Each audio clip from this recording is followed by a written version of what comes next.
Our top story this hour: the Afghan government and the Taliban militants say they have agreed on the venue for the first meeting of their peace talks. In a Twitter post, Afghan President spokesman Sadiq Siddiqui said Doha will host the first round of talks, but stressed that a permanent venue was yet to be finalized. No date has been announced for the talks, which will be the first high-level meeting between the two sides after years of hostility. Taliban spokesman Suhail Shaheen confirmed the venue and said the militant group was ready to hold intra-Afghan talks within a week of the release of 5,000 of its prisoners. The Afghan government has so far released 3,000 Taliban prisoners.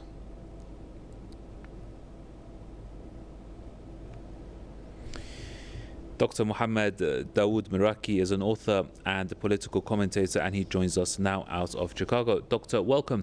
It's on the surface of it, it's a welcoming step, but how difficult is the path ahead? It's a difficult thing nonetheless.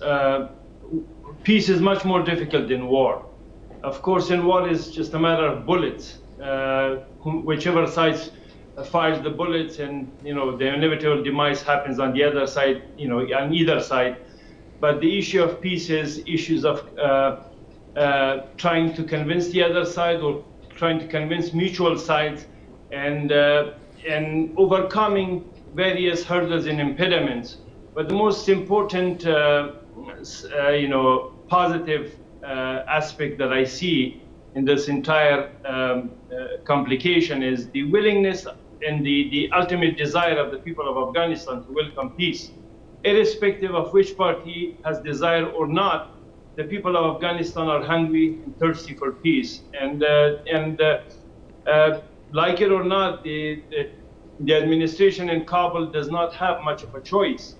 They're in a very difficult situation. On the one hand, is the American willingness to withdraw their forces and to see the onset of permanent peace. On the other hand, the Taliban willingness to fight unless there's a permanent peace. So not much is left for debate. Of course, there's much to be debated.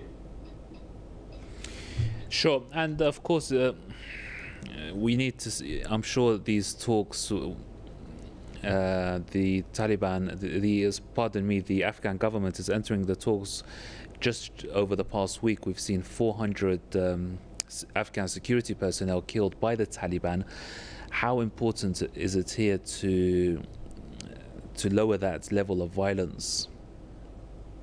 The irony is that people don't seem to get this. I always maintain this. In order to fully understand the type of calamity either side is imposing on the other, don't look at the men that are dying, unfortunately. Look at the women who are becoming widows, the women who are left with orphans, the women that are losing boys fighting in the battlefield.